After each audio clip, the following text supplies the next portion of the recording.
We're all familiar with the three whats: what it is, what it can do for me, and what does it cost. Tyler Rickenaugh, Country Financial, can help you find the answers with insurance coverage to help protect what's most important to you, all at a price you can afford. So while you're juggling work and kids while trying to keep an eye on your financial future, Tyler Rickenaugh, Country Financial, will make sure they are the first ones there when you need them most. The kids are back to school, and your schedule is busier than ever. From daycare pickup, doctor's appointments, sports, and college tuition, a parent's signature is a powerful thing. Have you ever stopped to think, what would happen if you weren't able to provide one? With thoughtful estate planning, you can make sure that your child's health and education needs are met in the event of your absence due to a temporary incapacity or even death. The estate planning team at Hurley Burrish is here to help.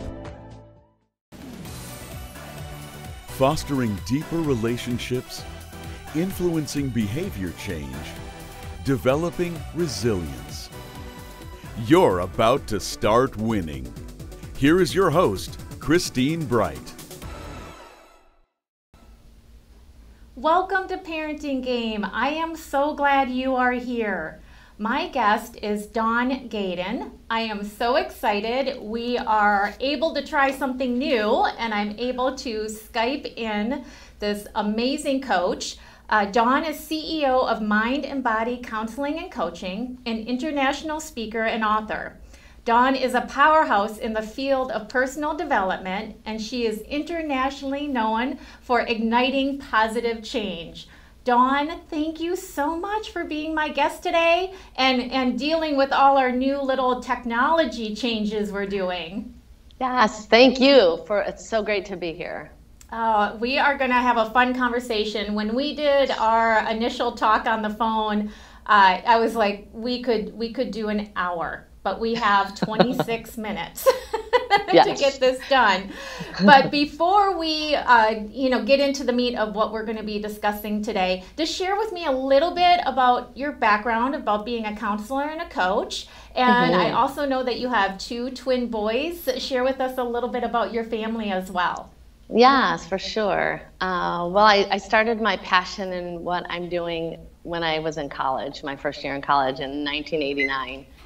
I struggled with anxiety and panic attacks, and that's when I discovered mindfulness, meditation, and breath work, which is why I teach it to people, because I see it works and there's no negative side effects. I'm in Michigan. I've been married for 23 years. I have 4 boys. 2 of them are in their 20s in college, and my youngest are twins. They're 16 and a half. Wow. So that keeps you busy. Oh, yes. Along with everything you do in your professional world.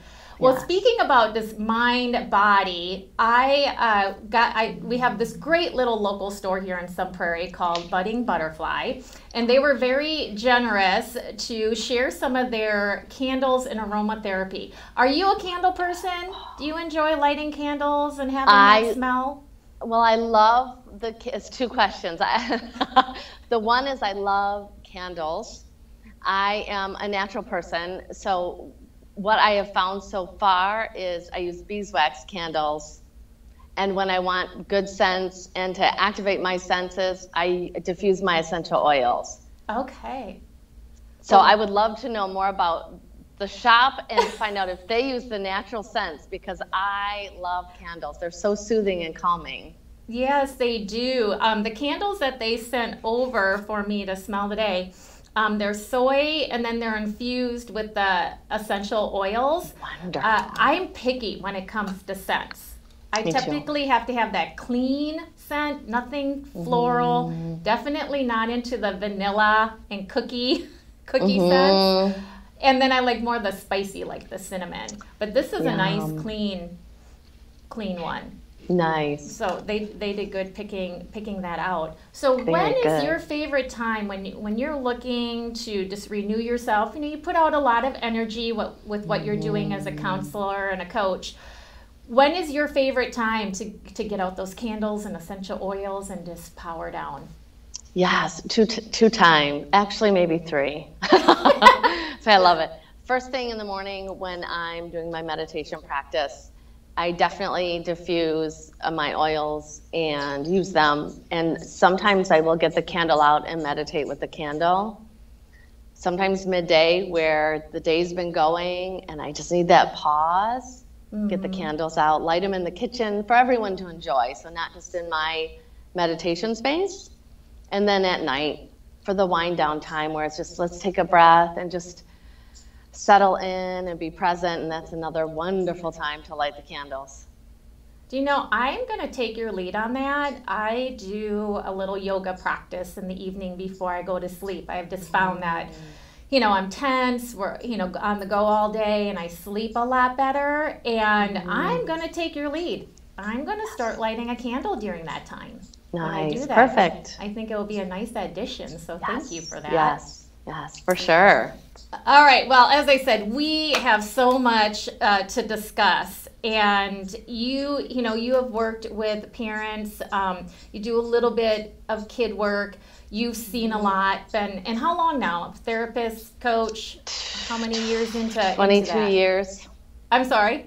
22 years. Oh, 22 years. So you have a lot of experience. You've seen a lot.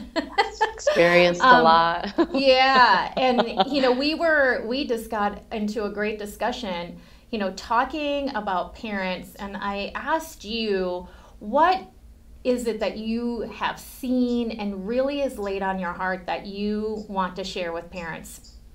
And we got into this great discussion about lack of engagement. And as parents, you know, just unintentionally, we are modeling that for our kids. Share a little bit more about what you mean and what you see with that lack of engagement.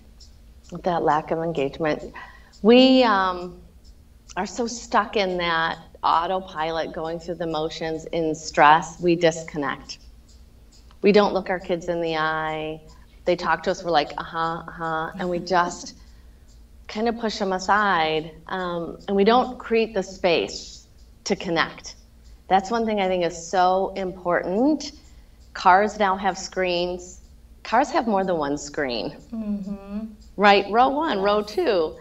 And I had the experience when I was out of town recently, having breakfast all by myself, and I put my phone aside, watching outside the windows in Florida. I'm watching the dolphins. And I noticed the table next to me is parents, or two adults, one child maybe about 4, and the little girl was on her screen. And I just thought that moment is being lost to connect and to actually notice the presence, the dolphins out the window. And we need more of those times to connect, even if it's quiet, like having quiet space. That's where we find the fun. That's where we find the creative talk and the imagination. And so we really need to be mindful. Mindful is so important of when we're present with our children, even if it's 5 minutes. It's so important. It'll make an impact. We know that we're created for connection, and it's really important. And sometimes we may end up giving ourselves too much grace because we think, oh, I'm connecting through technology. You know, that I'm, you know, I got all these Facebook friends, or, you know, I texted, you know, my kiddo so they know I'm here and around. But we also know it is much more powerful and meaningful when we're in that face-to-face connection. So much. And you're taking in the other person's energy, they're giving you energy. And one of the, you know, we kind of, through our talk, we're able to sum up 3 points we wanted to hit on. And language, awareness, and limiting beliefs. And how we have to make time for engagement to address these issues, or, you know, build more positive places. And I kind of want to jump ahead, but I won't. I'm really excited for us to get talking about the limiting beliefs part of our discussion. But first, let's go into language. With this being more intentional and engaged and thinking about how we talk to our kids, we discussed the word no. You brought that up. How we're so surprised on how good our kids say no to us. Share some more about that. Yeah, so as being a parent and working with adults, parents and kids, I've noticed that where we say no a lot and we do it from the heart to teach our children when something's unsafe or dangerous or we don't want them to do it. But no is like this word that comes out of our mouth on a consistent basis. And then the kids turn 2, 3, and that's all they're saying to us. Why do they say no on everything we tell them? Is it that big of a mystery? And so I remember a time where friends of ours, when our kids were all very little, and they had said, we don't teach our children no, we just say a word. So one thing I've learned to do, instead of saying no to my kids, for example, don't throw that shoe or don't jump off of that tree, it's, how are you going to get down from that tree safely? And with that curiosity and excitement, because they're learning. And so when we want them to not throw something, we say, hold on to that, or place that shoe over there in the basket. And one of my friends, as we were growing up, they shared their experience on what they taught their kids, and it cracked us up because we have to also make parenting fun. And so there was an experience when their child was reaching for the stove, and they were tempted to shout, no, no. And instead they shouted, danger, danger. And so it's just a new word, right? So how often do you walk around saying danger to your child? Yeah. You don't. But when something's dangerous, they want to know that that word danger means I need to pause.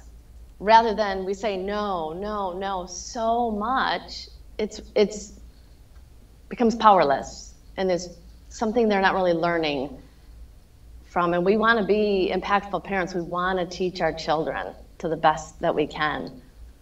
And that takes our time of being engaged and not wanting to take the shortcuts and explain why. I get it, parents are, and I was this way too, just do as you're told. And, there are times for that where there is a certain level where kids need to realize, you do what you're told, but they're learning. And isn't it more impactful and they're more willing to follow the rules or do what's being asked of them when they understand the why behind it? I mean, we want that in our own business life and careers, but often we don't translate that into how we're raising our kids. Yes. And it's just a small effort, on our part. And it reaps benefits too. Also the part that you had mentioned about telling them what you want them to do. Because what I find, and I'm sure you experienced it too, is when you're just telling them, no, don't do that, they're going to figure out something else to do with their body, and now you may have a secondary behavior that's still undesirable, and now you're like ready to lose it. Right. And the simple, just telling them what you expect works so much better. Yes. Very, very valuable. Yes. And I've loved learning from Love and Logic, Parenting with Love and Logic, where you offer 2 choices that are acceptable. So it gives children the power, here, can you place this over here or over here, for example. They now have the power to choose, but both choices are acceptable for the parent. Yeah. And so we're empowering all of us. Well, and then too, even leaving it open-ended sometimes for them to problem solve. Where do you think this should go? Well, and it gives them the power to engage. So absolutely. Yes. And so that, sorry. Yeah, that's it. And it's just with us slowing down. The biggest part of why I see that the engagement and the intentionality isn't happening is because we really do overplan our families. And that plays a big part in it. Right. I think you said something so important that when I say this to my clients, they're so surprised. Ask your child questions. What do you think? How should you handle this situation? And over I see parents come back to me and say, oh my gosh, they had ideas that I didn't know they would have. Yes. They're so smart. Yeah. Give them an opportunity to speak. And we don't always agree, but at least give them an opportunity to speak. That gives you the opportunity to know what's going on in their mind and to connect. And we get buy-in. I mean, we always buy in when we've helped come up with the solution ourselves. Mm-hmm. And then you have the buy-in from them, and then you have the accountability piece with them. Say, oh, right. You had said this would work really well for you to get your homework done, and I'm seeing this homework still not getting done. What's another idea? And it takes it takes it off the parents of being this muscle and bad guy all the time. Mm-hmm. Because you're allowing them to hold. You came up with the idea, so now maybe we need to look at another idea. Right. And then it gives you the door of, it was a great idea, it's not working. Could, I offer my suggestion? Mm-hmm. and asking questions. Yeah, it's this great conversation. And what I tell younger parents is, you do this now. Talk about the relationship, and I'm sure you've had it now as your kids get older, when they're used to that, and then as they get older, now they're coming to you with all the adult conversations and the deeper subjects, and it is really satisfying to be able to have that relationship and those conversations with your adult children. Yes, so worth the time when they're younger to practice this, put this into action. So let's move on. The other topic in this that we were discussing is awareness. And you brought up 3 pieces of awareness. You said interactions, modeling, speaking, which we've touched a little bit on. Tell me a little bit more of what you share with parents about interactions and modeling. Yes. Actions speak louder than words. They do every time. Mm-hmm. And I'll share a story from my personal life. My mother had some eating issues and weight issues growing up, and she shared those with me. And she would look in the mirror and criticize herself, and I would see that as a child. But she would always tell us kids, I'm one of the 4, she would always tell us how beautiful we are and how wonderful we are and how valuable we are. And then as I got older, I would wonder why am I criticizing my body? Why am I saying what I'm saying if mom told me this? And then in the work I do, I investigate and I'm curious on how the mind works and, influence. And I thought about that. What did mom model? Mom modeled that she wasn't enough. She would verbalize it out loud. She wasn't pretty. Her belly was too big, or this was too wrong. And I thought, wow, that makes an impact. So our kids are watching us. No matter what we're telling them, they're also watching us, and we need to be mindful of that. That is really good, because as parents, we don't often think about that. And I know, in my story that I share with parents about why I'm so passionate about what I do right now, it isn't because I was this amazing parent and now I'm bestowing all this wisdom upon everybody. There was a moment when I saw my son have this behavior that just hit to my core, and I had to own that he learned it from me. Mm-hmm. And now I either have to take responsibility and start changing, start modeling another way, or, I was going to pass on what I saw growing up, which was a lot of yelling in my household. And we need to take heed when we do that. And it's interesting too, and I'm sure you've seen it with your coaching, is the thing that is bugging the parents most about their child ultimately is something they do themselves. Oh yes, 100%.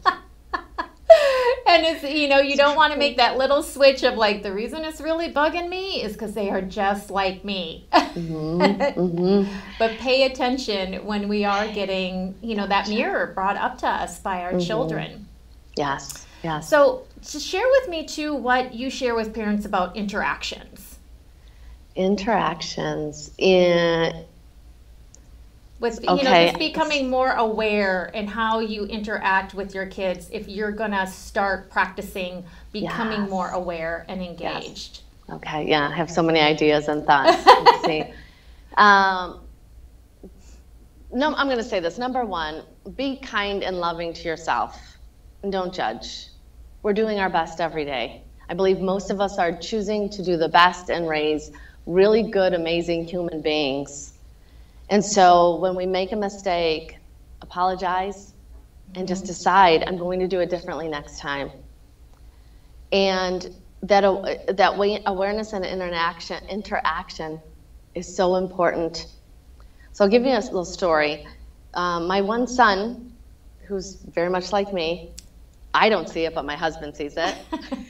And I have to be willing to accept that. But there were times when he was younger where he would confront me, disagree very loudly. I would get loud. And my husband had the awareness to step in and say, Dawn, just walk away. And did I walk away every time? No. But eventually, if I was paying attention enough and I went in enough to decide, what do I want from this? I want really healthy interaction with my child. I want to love my child. I want to teach him that he's important. His opinion matters. My opinion matters. How am I going to do this well? So when we would get in this little battle and I wasn't seeing it and he's not seeing it, my husband would say, take a break. And I would just say, okay. Even though I didn't see that the break was necessary, somebody else was. And so I could listen and just go, you know what? The most important thing here is not about me teaching Cameron that I'm right and you should see my point. But what's most important is that we understand each other and respect each other. And then sometimes that means stopping and taking a break. And that models to him as well. Yes. It's okay to take a break. If we don't understand each other, it's okay. Yeah, I tell parents all the time and space is your friend. We also feel this urgency that if I don't resolve this right now, then, I'm showing weakness or this is going to get bigger. And it's not the case. Time and space is your friend. And even, I'm learning that more even with the youngers because, with brain development, they talk about, kind of handle it, right then and there. And you don't want to take as much time and space, but I still have not had it be a detriment. When I say, Miss Christine or Mom's going to go, take a break or, please go take a break in your room and we'll talk back. And we've always been able to resolve it. So time and space is your friend. Yes. In that. I have not seen as well that there has to be this rush.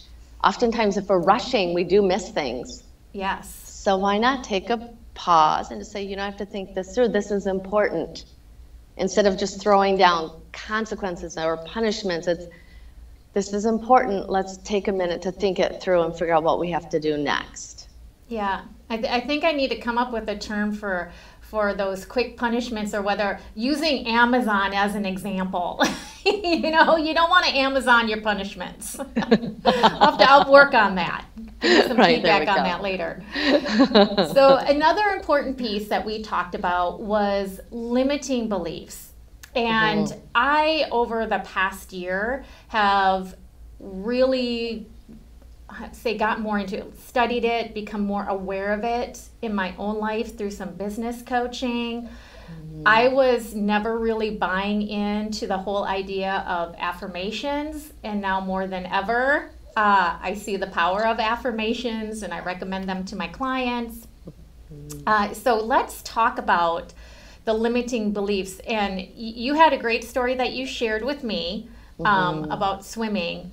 Yes. But how easily we can encourage our kids to have limiting beliefs. And we have about 2 minutes left here, so I'm going to have you do quick story and share that about the swimming. Yes, quick story. So I have seen this over and over again where parents are forcing their kids to swim, even whether or not they're wearing floaties or life jackets, doesn't matter.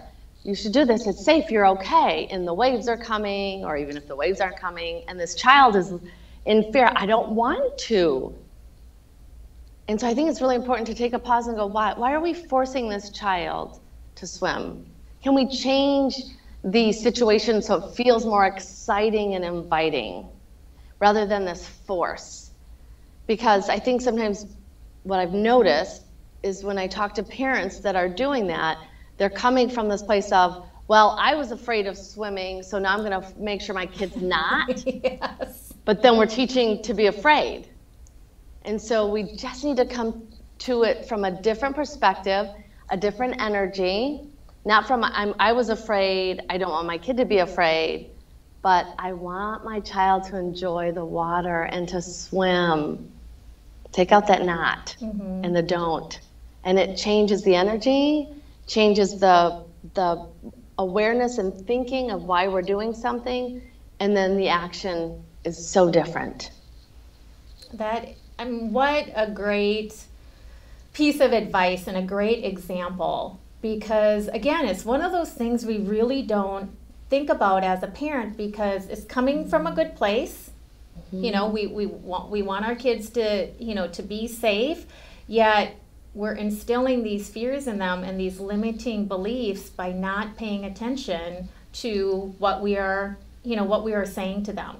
And man, I'm going to have you back on because I would like just to do a whole episode on limiting beliefs and how our limiting beliefs carry over into our parenting and how we can pass those on to our kids and how we can change all that. But we are out of time today. Dawn, you have a website. What is the name of your website? It's DawnGaden360.com.